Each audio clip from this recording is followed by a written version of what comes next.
Chess to me is about having fun. And sometimes I prefer to choose a sideline that is a lot of fun to play instead of playing a main line that is boring.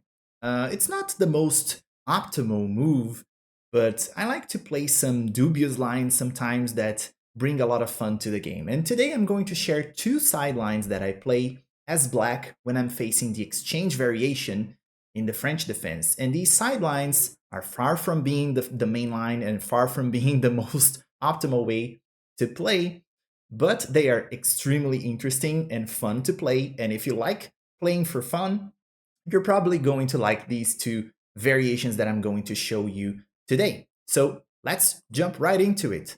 So here, first, in order to play the French defense, we have to face e4. So we play e6, our opponent goes d4, and we go d5. And these two sidelines that I'm going to show you guys today are starting with the exchange variation that happens when white takes the pawn on d5.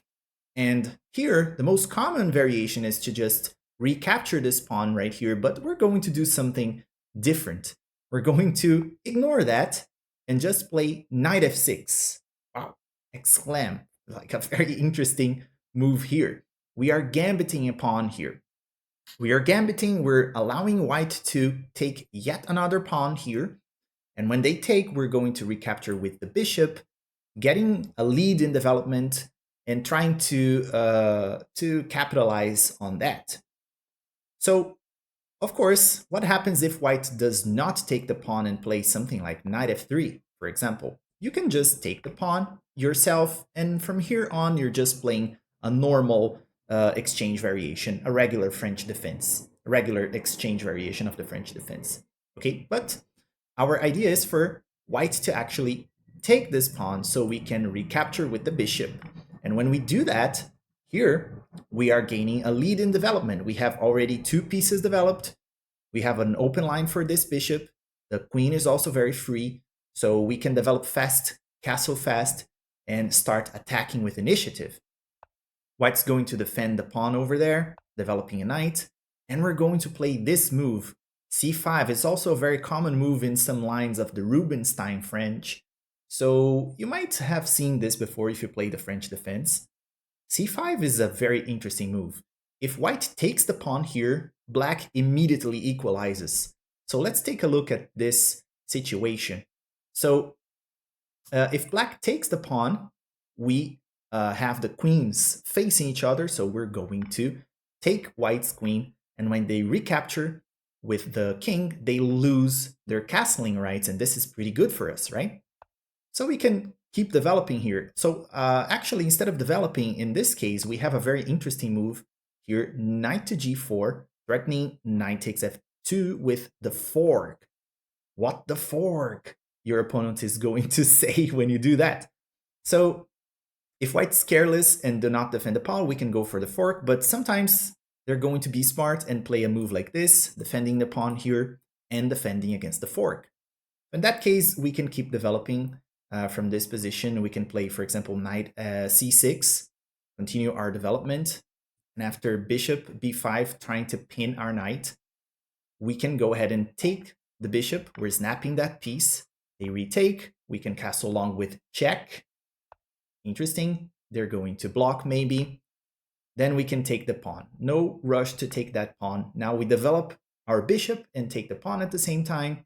Rook e1 by white. We centralize our rook as well. If bishop takes, we take with the pawn. And we have a slight advantage for black since we have the bishop pair in a very open board. And if you turn on the engine, you can see that there's a slight advantage for black in this position. So if white takes the pawn, we immediately equalize in this move. Okay, so in this position here, if white takes the pawn, we immediately equalize. But how about maybe white doing something else? For example, check first. Instead of taking the pawn, they play bishop b5 check. We can go knight c6, covering the check. We're blocking the check. And here, white can take the knight or castle. In case they castle, we can play queen b6, forcing the trade here. So we're attacking the bishop. they don't have anything better, just trading here. We recapture with the queen, and look at this. We have some interesting moves that white can go for here. They can take the pawn, they can play knights out just to develop. If they take the pawn, we can recapture. We're recapturing, developing a piece. This is just great. They go knight c3, we centralize the rook, queen e2, we castle, and here we have an equal game, even though we're down a pawn. Engine says it's equal because we have a lead in development and a very easy game here to play. But if we go back here, when we play knight c6, maybe white can go ahead and snap the pawn, the knight right away. In this case, we recapture with the pawn. White's gonna castle. We play queen b6, pressuring the central pawn right here. And if they take our pawn, we recapture with the bishop again, developing the bishop and recapturing the pawn. Knight c3, bishop e7 goes back. Queen e2, we play h6 to prevent any infiltrations from white. b3 to fianchetto the bishop, we castle, they fianchetto. Then we centralize the rooks. Here, if they go knight to attack our queen, we just drop it back. It's a fairly equal game for black. So this interesting move right here, when we play the exchange, instead of recapturing the pawn, playing knight to f6, can lead to some very interesting games. Now I'm going to show you my second variation, my second sideline that I play against the exchange variation with black. And this one is really interesting as well. So this is a very funny line that I play against the exchange variation of the French defense. White is going to start with e4, the first moves, starting moves of the French defense, d4, d5, they take, and instead of taking with the pawn here, we take with the queen, which is crazy, right? Move that brings the queen out early, but 200% chance your opponent is going to be playing this move because they want to attack the queen and develop with tempo. So we play queen takes instead of pawn takes. White's going to play knight c3. They are already unfamiliar with this move. And by playing knight c3, we can go ahead and develop our bishop, pinning the knight here. So we're going to pin the knight. They cannot capture our queen because it's absolutely pinned. So they have to break the pin by playing bishop here to d2. Or maybe they play knight here, knight to f3. If they play bishop to b2, to d2, sorry, to break the pin, they already made a mistake. So let's cover this move first. If bishop here to break the pin, they already made a mistake. You can pause the video and try to find. It's a very simple tactic here. When they play this bishop here, they block the only defender of this pawn, so you can go ahead and grab this pawn. So it's very popular. This move is very common. If you check the Lichess database, you can see that this move is extremely popular in this position. So it's going to be played a lot, and you can win a pawn very easily here. They overlook this pawn is hanging when they block the queen from defending it, so you can go ahead and grab the pawn. They're going to develop the knight to f3. You just drop your queen back. They're going to keep developing here, bishop to d3, you play knight f6.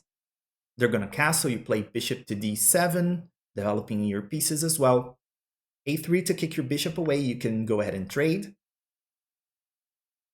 And when they recapture, you just play your bishop to c6. You are rerouting your bishop to a very nice diagonal. Queen e2, you play knight b to d7. And then if they play knight to d4, you can choose which way to castle. NG slightly prefers long castles over short castling here, but you can go ahead and castle either way. Let's say we long castles because Engine prefers a little bit. If they trade, you just take back with the queen, and it's a good game for black here. So in this position, it's pretty much equal. You have the pawn back, since you captured that pawn. And here, if we count the pawns, actually, we are a pawn up, so pretty good here. But they are not going to be playing bishop to d2 all the time. Sometimes they're going to go for, instead of bishop d2, they're going to develop the knight to f3. Both moves are equally popular. If you check the Lichess database, they're both equally popular. If they develop the bishop, we can keep developing our pieces. We're going to play knight f6. And if now bishop d2, because now it's not possible to take this pawn, it's defended by the knight, right? Now they can play this move. Now we have to snap the knight there. We're going to trade some pieces. We take, they take back. We play b6 to fianchetto. And here we have a position that is pretty similar to the Rubinstein variation too. Just our queen is already on d5, right? Bishop d3, we castle. White castles, we play knight to c6. We are going to fianchetto our bishop. And this move is very common. So it's very, very common and natural. You can check the Lichess database too. It's probably one of the most popular moves here, and it looks extremely natural. White is putting the knight on a very nice square, defended by the pawn. But when they do this, this is a losing move for white. This is not just a regular mistake. They're not losing a pawn, they are actually losing a piece here.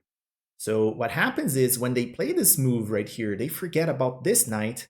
This knight here can move, capture the knight, and release this very strong queen and bishop battery threatening mate here against white. So they can't make this move because of this capture. So that's what we're going to do. We're going to take this knight, and no matter what white does here, they are going to be losing a piece. If they recapture our knight here, they're of course losing due to checkmate. If they just, for example, play bishop here, we can go ahead and drop our queen back. There are many ways that we can do this here. So let's take a look about some moves here. For example, let's see if they, for example, take. If they take our knight with the pawn here, we just go ahead and checkmate. They are forgetting about that threat. If they play something else, like for example f3 to prevent checkmate here, this is the only good move they have to prevent checkmate, we can go ahead and take the bishop over there. We're trading our piece, but remember we captured the knight over there, so we are up a piece here. If we go back, if they don't play f3, if they play bishop to e4, here we can take the bishop with our other knight, and when they take our knight, we capture the other bishop with the knight. They're going to trade queens, and we come back with the knight here, recapturing, and again, we are up. Actually here, if we count, we are up 2 pieces, right? Very bad mistake here. If they play this move, if they go for bishop here, let me just play this move, bishop to e4. Very common move, you can see in the Lichess database, it's very common. We just take, they take our knight with the pawn, we take the bishop. After queens are traded, we are winning this game. And of course, another move that can happen here, not this one, in this position, another move that can happen here is bishop to f1, trying to run away from this capture. But in this case, we can just retreat our knight. We capture a knight and then retreated. We are up a piece here and we are winning this game. So these are the 2 moves, the 2 sidelines that I like playing. The first one being the knight gambit that the gambit where we play knight to f6 and we gambit a pawn to gain lead in development, and this very interesting move here, queen to d5, recapturing the pawn with the queen and leading to some interesting moves here. So if you liked this video, of course these these are not the best lines, they are not the most accurate ones, they are extremely dubious. But again, like I said, chess is a lot of fun. We're supposed to play and have fun. And if you're not having fun, then you're playing this game totally wrong. And if you liked this video, please consider liking and subscribing to the channel. And I see you guys as always in the next one.